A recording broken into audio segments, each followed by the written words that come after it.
The observation deck of the TN Sovereign offered one of the best views in the fleet, a panoramic display of space that could make even battle-hardened Marines pause to appreciate the universe's beauty. Lieutenant Marcus Reed had walked this route hundreds of times during his security rounds, but his attention was rarely drawn to the stars. Instead, he found himself watching the solitary figure who claimed the same corner every day. She sat with her back against a reinforced viewport, knees drawn up to her chest, staring out at the endless black with eyes that seemed to hold more depth than the void itself. The crew called her Nyx, a designation rather than a name, since she'd never spoken to reveal what her people actually called her. "Strange little thing, isn't she?" Chief Petty Officer Gonzalez commented, following Marcus's gaze as they completed their patrol circuit. 3 months aboard, and she's still giving everyone the creeps. Marcus nodded noncommittally, though he found the crew's reaction to Nyx more troubling than her presence itself.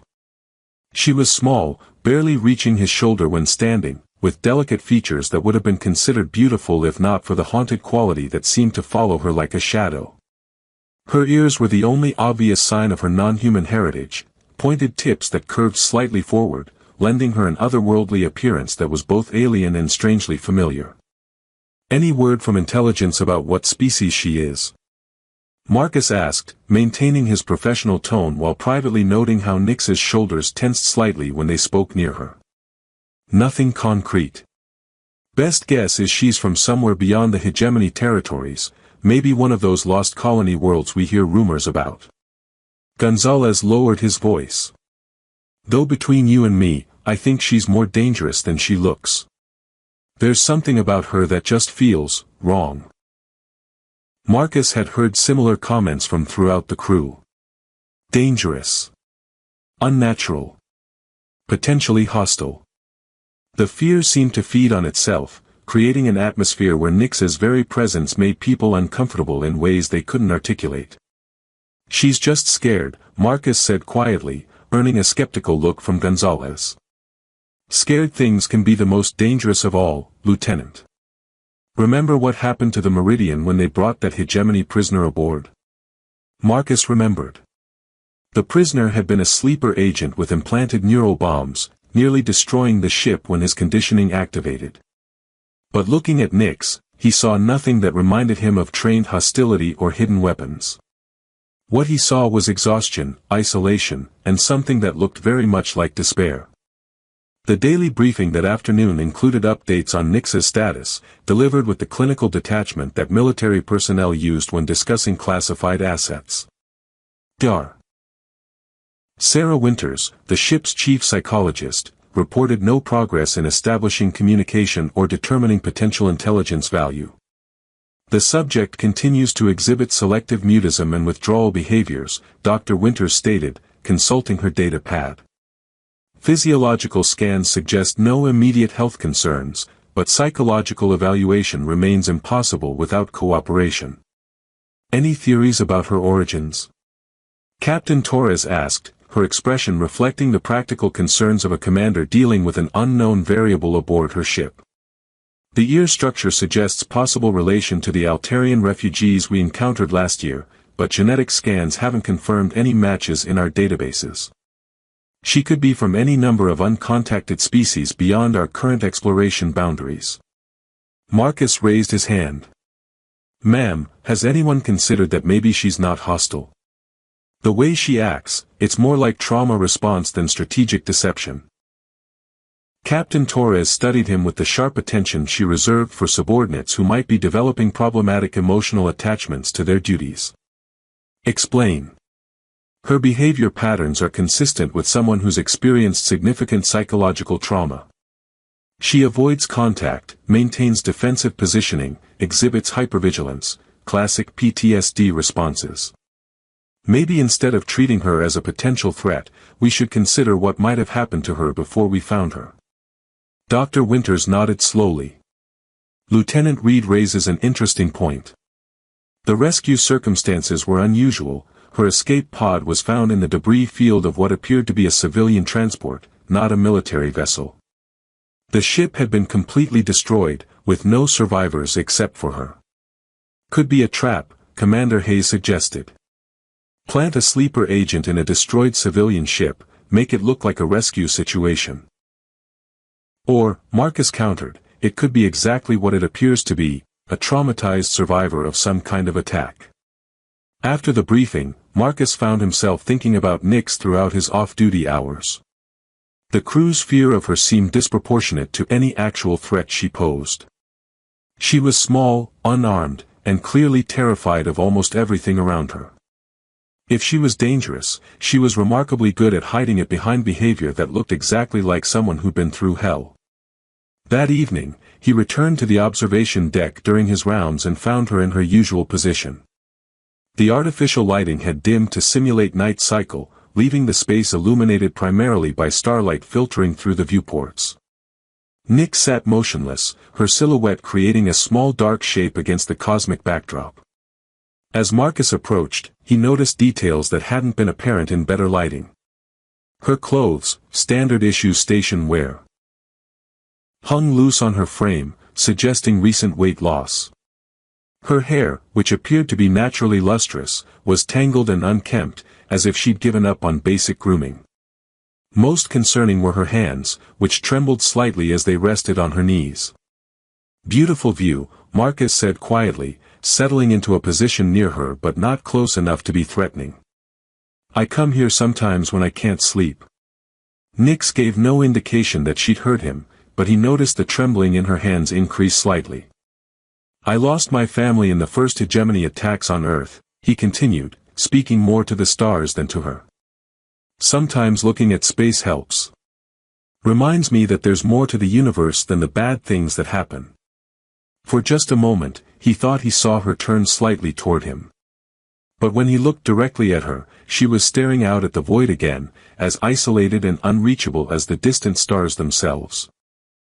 Marcus began paying closer attention to Nyx during his daily routines, and what he observed troubled him more than any intelligence briefing he'd received. The crew's fear of her wasn't just creating emotional distance, it was slowly killing her through systematic isolation. "She's deteriorating," Dr. Winters confirmed during their private consultation 3 weeks later. "Weight loss, disrupted sleep patterns, signs of clinical depression. But every time I try to approach for formal evaluation, she exhibits classic flight responses." Marcus studied the medical readouts on Dr. Winters' display, noting the steady decline in all of Nyx's health markers.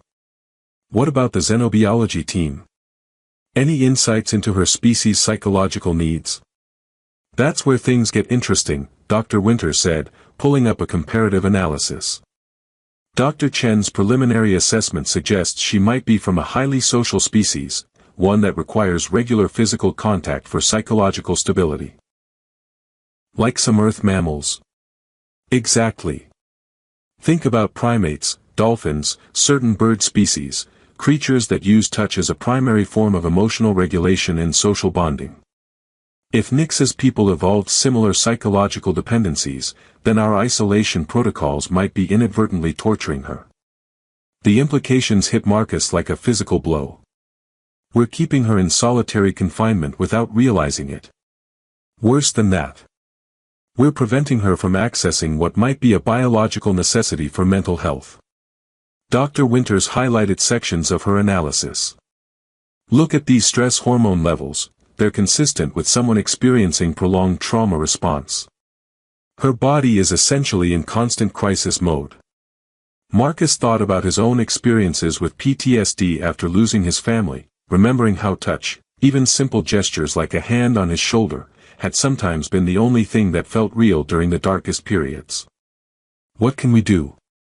"Officially, nothing, without authorization from command. The safety protocols are clear about contact with unidentified alien species." Dr. Winters paused. "Unofficially, someone needs to start treating her like a person instead of a potential weapon."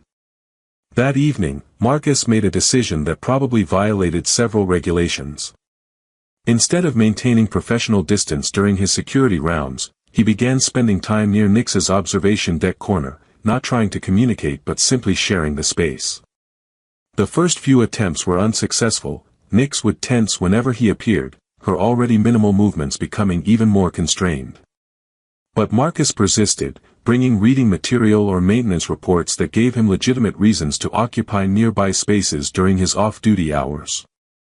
"You know," he said one evening, speaking to his data pad while Nick sat within earshot, "my sister used to sit like that when she was upset.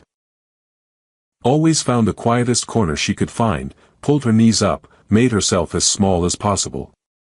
He wasn't expecting a response, so Nick's slight shift in posture caught him off guard.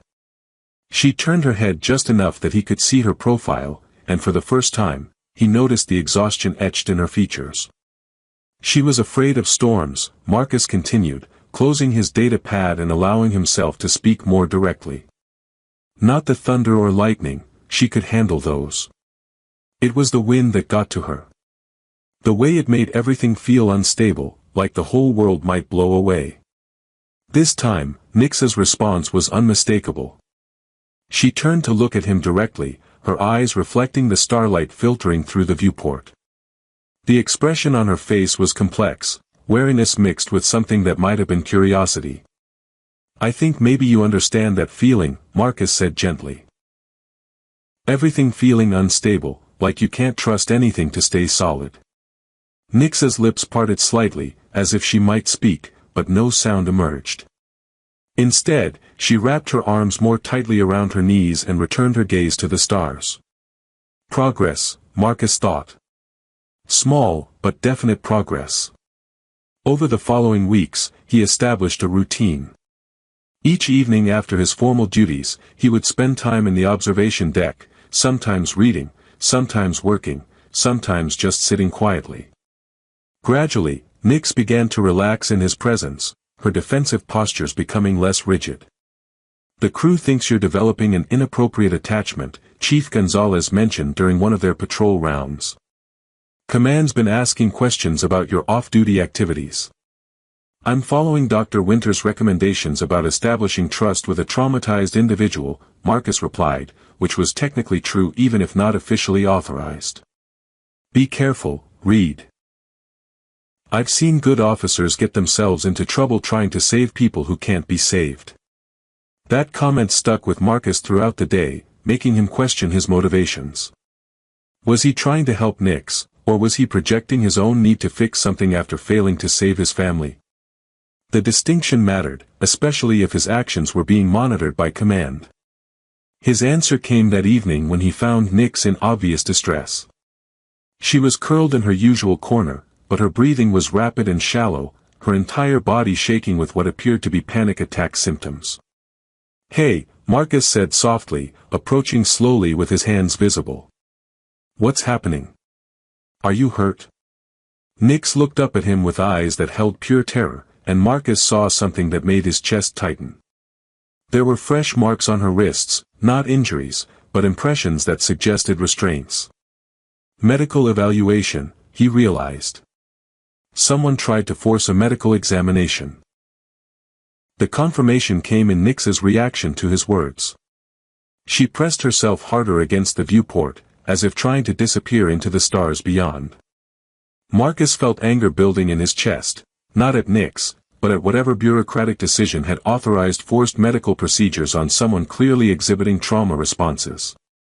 "It's okay," he said, settling onto the deck a few feet away from her. "No one's going to touch you right now. You're safe."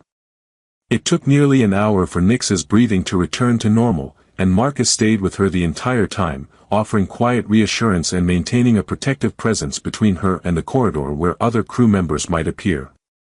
"I'm going to file a formal complaint," he told her eventually. "What they did to you, it wasn't okay. You have rights, even if you can't advocate for them yourself." Nix's response was barely audible, but unmistakable. "Thank you," she whispered, the words heavily accented but clear. It was the first time anyone had heard her speak. The fallout from Marcus's formal complaint created ripples throughout the ship's command structure that reached all the way to Fleet Command. Captain Torres called him to her ready room the morning after Nix's first spoken words, her expression carefully neutral but her posture suggesting someone dealing with complications she hadn't anticipated. "Lieutenant Reed," she began, gesturing for him to take a seat across from her desk. I've received some interesting communications from Xenobiological Command regarding our passenger. Ma'am. It seems your observations about her species' psychological needs were more accurate than anyone realized. Captain Torres activated her desk display, showing what appeared to be classified research data. Command finally identified her. She's Kythera, from the Outer Rim territories. A species that was thought extinct until 3 months ago. Marcus felt his stomach drop. Extinct how? Systematic enslavement by an unknown faction using isolation torture as a method of psychological control. The captain's voice carried grim authority. The Kythera are an empathically linked species that requires physical contact for neurochemical stability. Separating them from touch is equivalent to slowly poisoning them. The pieces fell into place with horrible clarity. The forced medical examination was effectively torture, yes. Dr. Winters has submitted a full psychological evaluation recommending immediate modifications to Nyx's containment protocols. Captain Torres leaned forward. More importantly, she specifically requested that you be assigned as her primary liaison. Marcus blinked in surprise. Ma'am, I don't have training in xenopsychology or diplomatic protocols. No, but you have something more valuable. You've established trust with someone who has every reason not to trust anyone. The captain's expression softened slightly. Command is authorizing supervised contact therapy, with you as the primary contact specialist. It's unprecedented, but then again, so is having a survivor from a supposedly extinct species aboard a military vessel. The authorization came with extensive restrictions and monitoring protocols, but it represented a fundamental shift in how Nyx would be treated aboard the ship.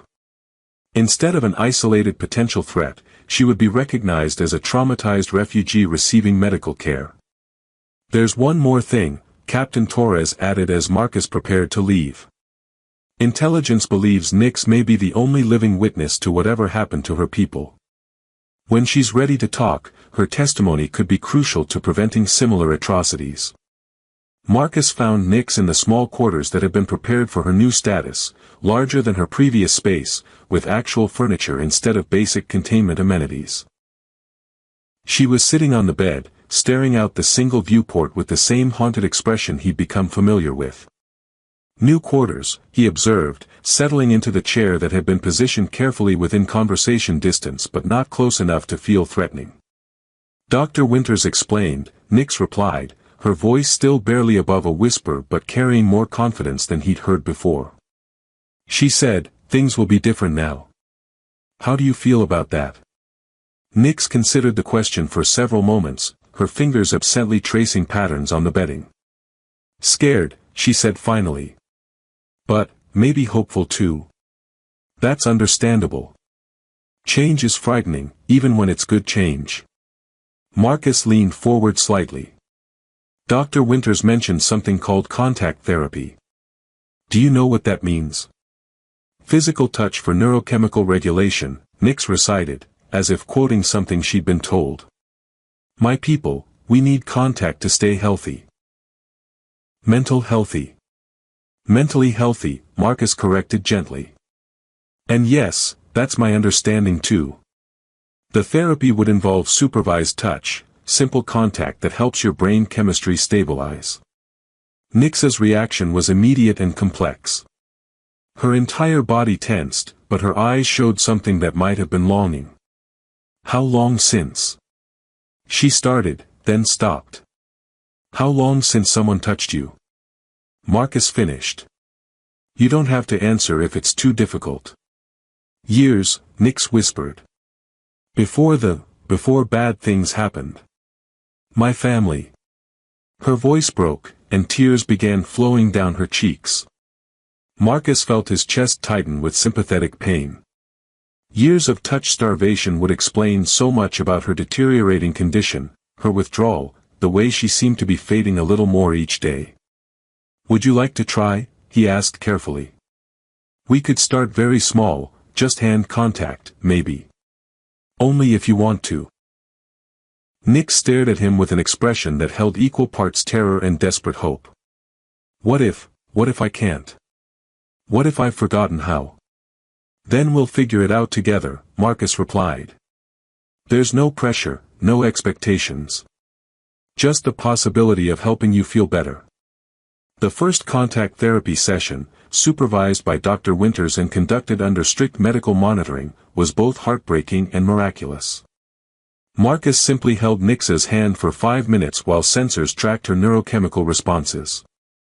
The change was immediate and dramatic. Her stress hormones plummeted while endorphin levels spiked beyond normal ranges. Her breathing deepened, her heart rate stabilized, and for the first time since her rescue, her brain activity showed patterns consistent with genuine relaxation. It's working, Dr. Winters confirmed, studying the real-time readouts. Her entire neurochemistry is shifting toward healthy baselines. But the most remarkable change was in Nix herself. The rigid tension that had defined her posture for months began to ease, and when she looked at Marcus, her eyes held something he'd never seen before: peace. "Thank you," she said, and this time her voice carried strength rather than desperation. Over the following weeks, the therapy sessions gradually expanded. Hand-holding progressed to arm contact, then to brief embraces that left Nix visibly stronger and more present. She began eating regularly, sleeping through full cycles, and even participating in conversations with Dr. Winters about her experiences. "My people," she explained during one session, "we touch to share emotions, to comfort, to connect. Being alone, it's like being cut off from light or air. You don't die quickly, but you fade." Marcus learned that Kythera society was built around physical affection. Not romantic necessarily, but the constant presence of familial and community touch that maintained emotional equilibrium. Children who were separated from contact for more than a few days would develop severe psychological symptoms. "The ones who took us," Nix continued, her voice growing stronger as she shared her story, "they knew this. They kept us apart, in separate cages, for months. Most died. I think I was stronger because I was already bonded." "Bonded how?" Marcus asked gently. "I had a partner. Before. We shared deep touch connection." Nix's expression grew sad but no longer devastated. "When they killed him, part of me died too. But part of his strength stayed with me." The sessions continued, and Marcus found himself looking forward to them with an intensity that surprised him. Not just because he was helping Nix heal, but because her presence had become genuinely important to him. Her gradual recovery felt like witnessing someone return from the dead, and her growing trust was a gift he treasured. "She's becoming attached to you," Dr. Winters observed after a particularly successful session.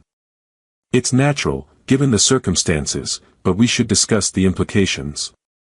Marcus nodded, though he suspected his own attachment was equally strong. "What kind of implications?" "The kind where a traumatized individual transfers their emotional dependence to their primary caregiver.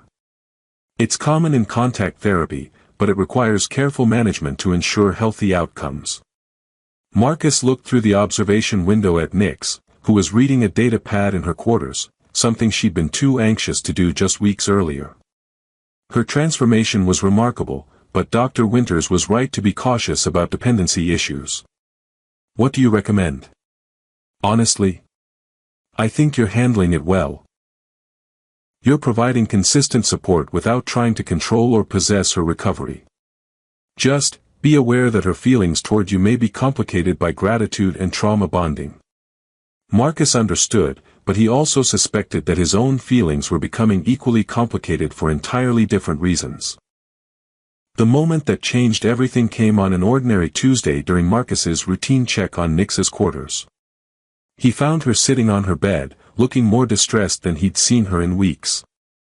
Her hair, which had been gradually returning to its natural luster as her health improved, was tangled and matted, as if she'd been pulling at it during sleep.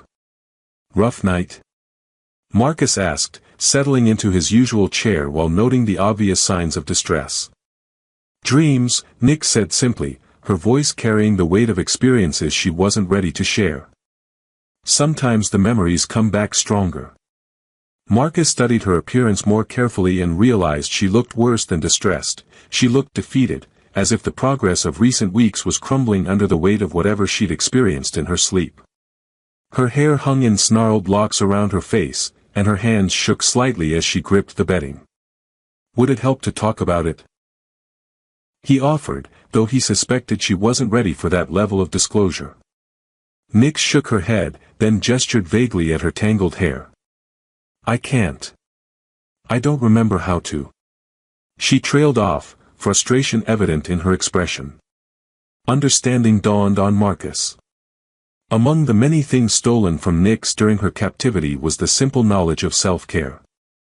Basic grooming, personal maintenance, skills that required both physical capability and emotional energy she'd been systematically denied. Would you like help? He asked gently, knowing the offer was outside normal therapy protocols but recognizing that sometimes healing required spontaneous compassion rather than structured intervention. Nyx's eyes widened with surprise, then filled with something that looked like desperate hope. You would do that? Of course, Marcus replied, though he was acutely aware that what he was suggesting represented a significant escalation in their contact therapy. Dar. Winters has that brush she brought from the medical supplies. I could try to help untangle things. 20 minutes later, Dr. Winters arrived with a selection of grooming supplies and monitoring equipment, her expression professionally neutral but her eyes showing curiosity about this unscheduled session. Nyx requested assistance with personal grooming, Marcus explained. I thought it might be therapeutically beneficial. Interesting approach, Dr. Winters said, setting up her monitoring devices. Physical care activities can be very effective for trauma recovery. They combine touch therapy with restoration of personal agency. Nyx sat on the edge of her bed while Marcus positioned himself behind her, the soft brush feeling surprisingly natural in his hands. The first gentle stroke through her hair produced an immediate reaction. Nyx went completely rigid, her entire body freezing as if she'd been struck by lightning. It's okay, Marcus said softly, pausing until he felt her begin to relax. Just hair brushing. Nothing more. The second stroke was easier, and by the third, Nyx had begun to lean slightly into the contact. Marcus worked carefully, patiently untangling knots while maintaining the gentle pressure that her species needed for neurochemical stability. This is nice, Nyx whispered, her voice carrying wonder as if she'd forgotten such simple pleasures could exist. Marcus found himself focusing intensely on the task, partly to provide the best care possible but also because the intimacy of the moment was affecting him more than he'd expected. This wasn't clinical contact therapy, this was personal care, the kind of gentle attention that spoke to fundamental human needs for nurturing and connection. You have beautiful hair, he said honestly, watching as the tangles disappeared under his patient work. It's starting to shine again. Nyx's response was barely audible, but unmistakable. No one has told me I'm beautiful since. She stopped, her voice breaking slightly. Since your partner? Marcus asked gently. Yes. He used to brush my hair every evening. Said it was meditation for both of us. Tears began flowing down her cheeks, but they seemed different from her previous expressions of grief, less desperate, more cathartic. Dr. Winters' monitoring equipment showed readings that made her lean forward with interest. Remarkable, she murmured. Nyx, your neurochemistry is showing patterns I've never seen before. Not just healing, actual regeneration of neural pathways. What does that mean? Marcus asked, continuing his gentle work with the brush. It means this type of contact isn't just maintaining her psychological health, it's actively repairing damage from her trauma. Dr. Winters checked her readings again.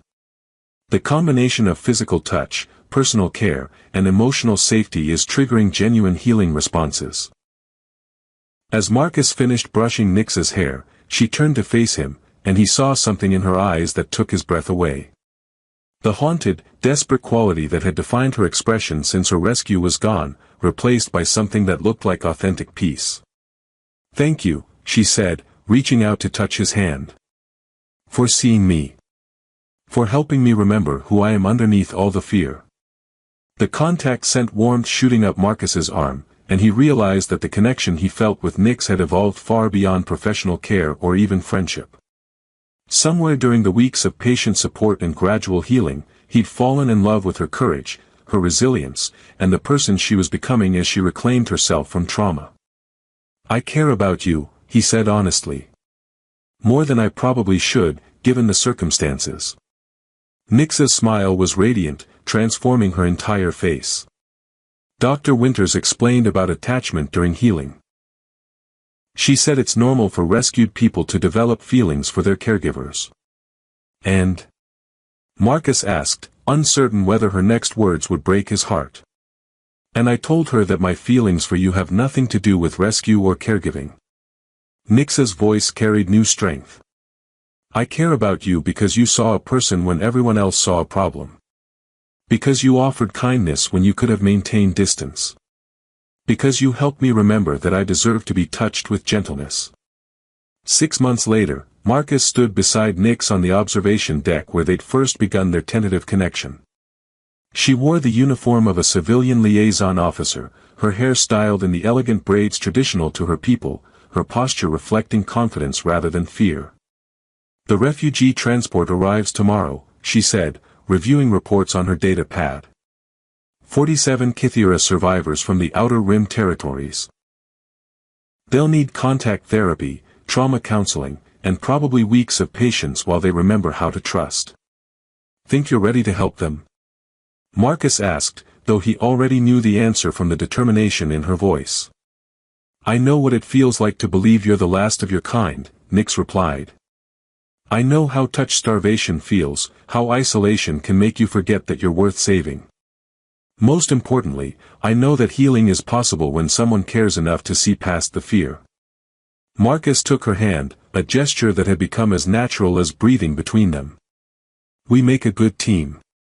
"The best," Nyx agreed, leaning against his shoulder with the comfortable intimacy of someone who'd learned to trust completely. "Though I should warn you, Kythera bonding ceremonies involve a lot more touching than human customs." "I think I can handle that," Marcus said, smiling at the woman who taught him that sometimes the most profound healing came from the simplest acts of compassion. The stars wheeled past the viewport, witnesses to a love story that had begun with isolation and bloomed into connection. Tomorrow would bring new challenges, new people to help heal from unimaginable trauma. But tonight, they had each other, and the quiet knowledge that touch, gentle, respectful, and freely given, could indeed fix what seemed irreparably broken. "Marcus?" Nyx said softly. "Yes. Thank you for brushing my hair that day. For seeing me when I couldn't see myself." He squeezed her hand gently, feeling the warmth of connection that had grown from a single moment of compassion into something that would last lifetimes. "Thank you for letting me help you remember who you are." In the end, Marcus reflected, the most important repairs were often the ones that helped people remember they deserved to be touched with kindness.